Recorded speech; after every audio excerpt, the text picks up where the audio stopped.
Hospitalization? You're planning to use that as an excuse to slack off on housework even more? Slack off? I didn't mean to. If you keep shirking your chores, divorce is next. Unfazed, my husband casually spoke these words, not worrying about my upcoming hospital stay. Apparently, he thinks he can intimidate me with the threat of divorce. He believes that if he dangles the possibility of a split, I'll become obedient. What an insult. Just because I'm a housewife doesn't mean I'll let myself be pushed around. I'm definitely going to divorce him. Definitely escape from this hell. I'm Sandy Davis, 28 years old. A year ago, I married Kenny, a colleague from work. We were in different departments, but often interacted, and his advances led to a relationship.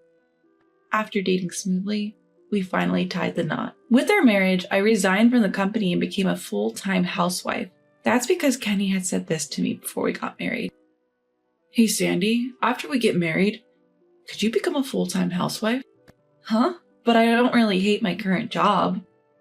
My mom was always a stay-at-home mom, and I think it's best for women to protect the home. Thanks to her, my dad could focus on work without stress.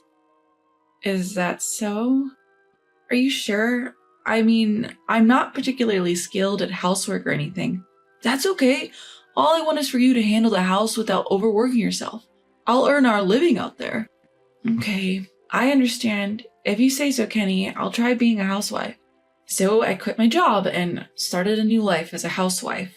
Managing unfamiliar chores was challenging, but it was my life with Kenny, whom I loved so much. Plus, I lost my parents a few years ago, and my only family now is my husband. I was determined to cherish this life. However, happiness doesn't last forever. One day, 6 months after our marriage, my husband came home from work in an unusually bad mood. Even when tired, he would usually greet me with "I'm home," but not today. He let out a big sigh and plopped down on the sofa. I cautiously approached him. Kenny, welcome home. You seem tired. Are you okay? Dinner's ready. Would you like to eat? Or maybe you want to take a shower first? Hey, Kenny. Can't you see I'm thinking? Stop bothering me. With wide eyes and a glare in my direction, my husband lashed out. I had never seen him this angry before, and I involuntarily flinched. I'm sorry. Despite my immediate apology, he clicked his tongue loudly enough for me to hear it. In an obnoxious tone, he began to take out his bad mood on me. Must be nice just lazing around the house all day. Wait, Kenny, what are you saying all of a sudden? You're supposedly a housewife, but really you're just lounging around while I'm at work. You're really the worst. Hold on. I'm always doing chores around the house. Shut up. You're nothing but a leech. Yet you have the nerve to talk back to me? He suddenly grabbed a handful of my hair and yanked it upwards. I felt an unspeakable fear at his actions. I quickly raised my voice, "Stop it!" But my plea didn't reach him. For the following hour, I was subjected to a barrage of verbal abuse, called an inept wife and a freeloader. I'm reducing our monthly expenses, you know. As he declared, his treatment of me worsened day by day. Initially, he only reduced our spending money by $100, but now I'm only getting half of what we used to. Our relationship wasn't one between husband and wife anymore. It was more like master and servant. This was only a year into our marriage.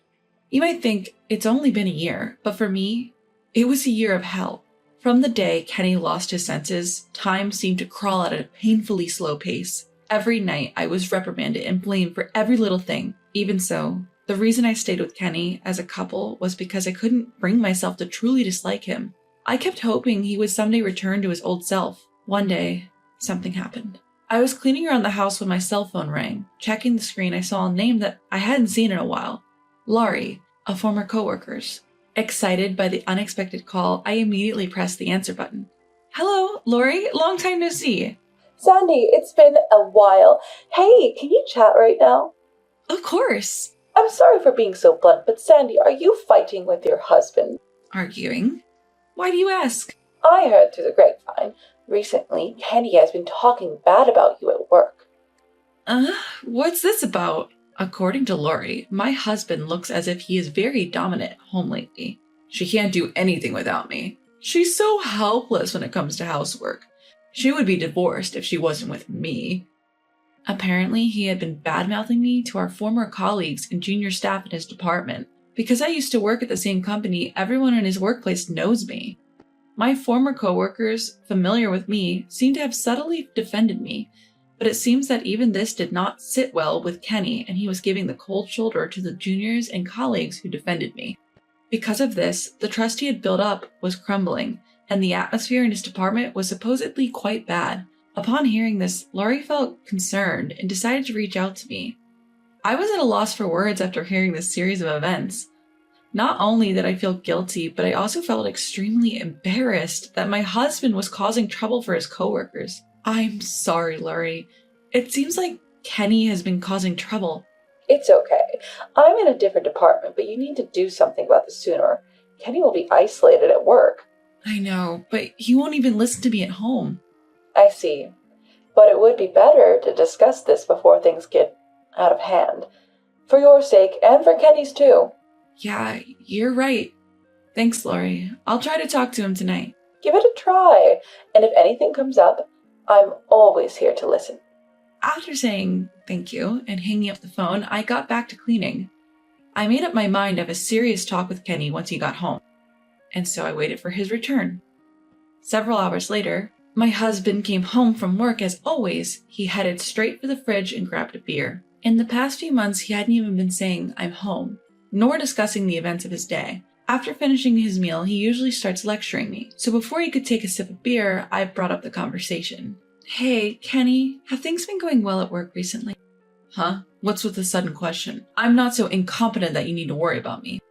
"It's not about work, actually. I heard something today. They said you've been talking behind my back at work."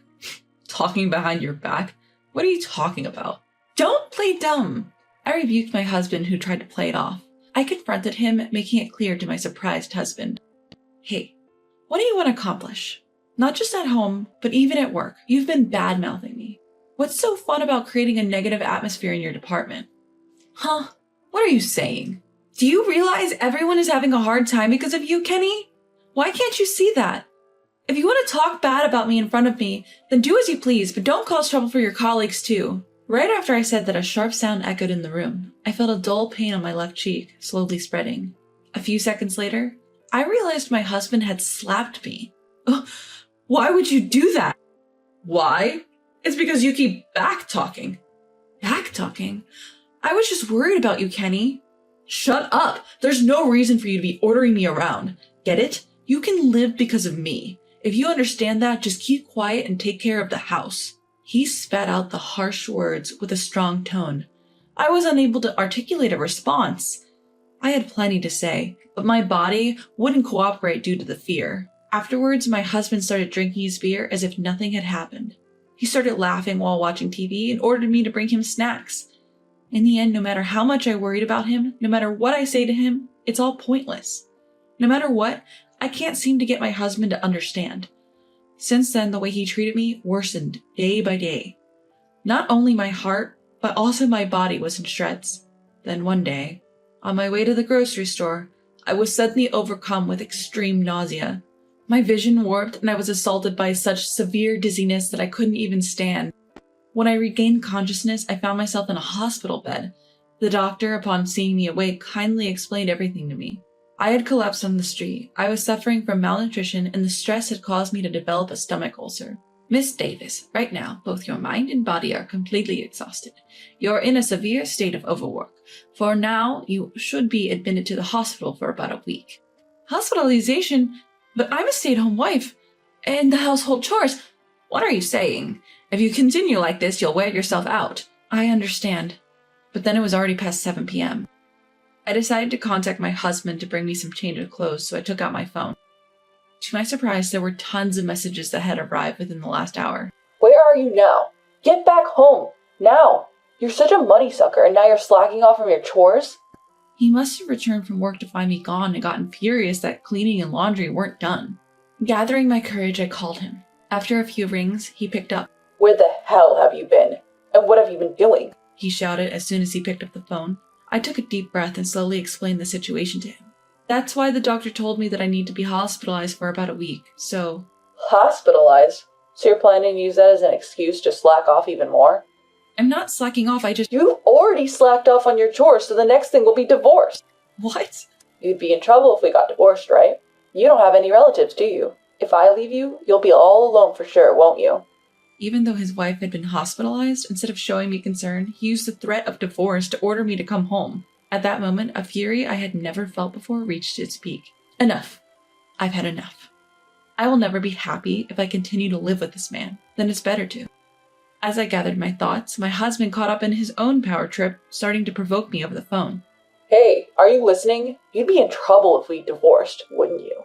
Fine. What? What did you say? I said fine. Let's get a divorce. No. What are you talking about? Do you even understand what divorce means? Of course I do.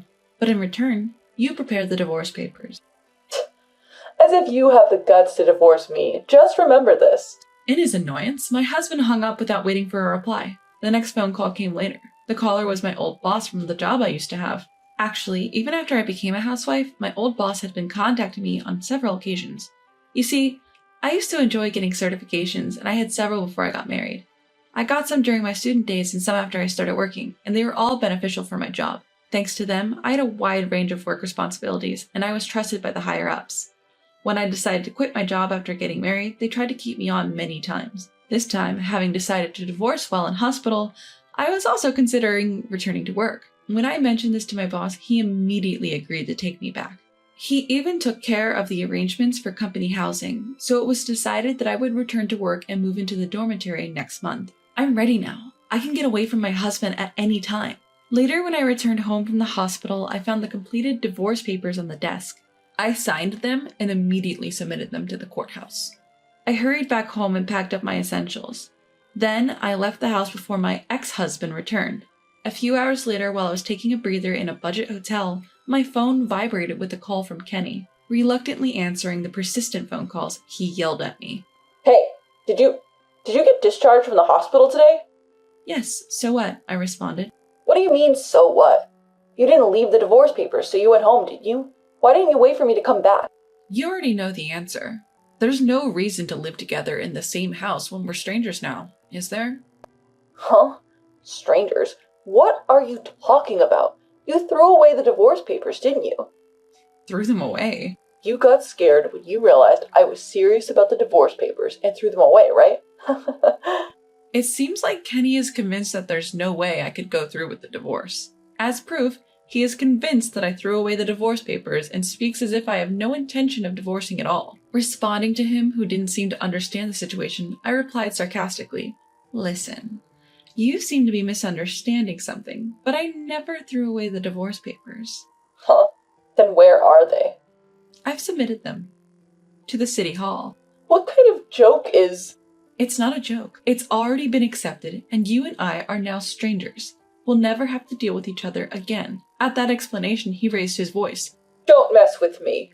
Whether he couldn't believe what I said or not, he started blaming me again. You! There's no way you can divorce. You who have no family? No job? I certainly have no family, but I do have a job now. Huh?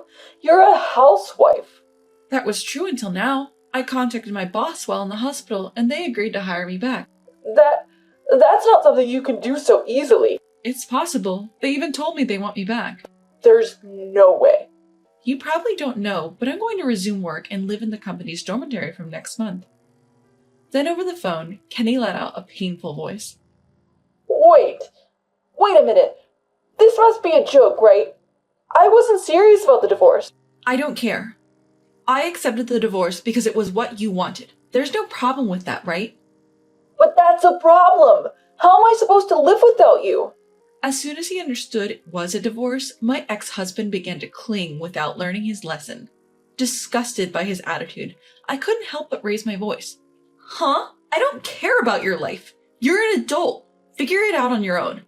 I was your failed wife, right? So you shouldn't have any problems without me.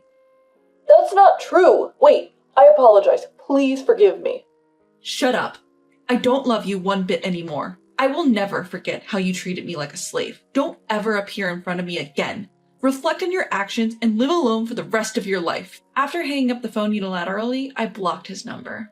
I made sure we would never have to interact again. That being said, my new job is at his workplace. The news of our divorce spread through the office. Because he badmouthed me at work, he seems to be looked at as getting what he deserves. He started to feel out of place at work and began taking unauthorized absences. As a result, Kenny was fired for misconduct. Thanks to this, all connections with him were completely cut off. He ended up in debt due to the alimony I demanded after the divorce. Losing his job and even incurring debt, I don't know what he's doing or where. The one thing I'm sure of is that he isn't living a wealthy life. His unhappiness is my only consolation after the torment I've suffered. From now on, I will work for myself and live for myself. I will regain the freedom that I lost during our marriage.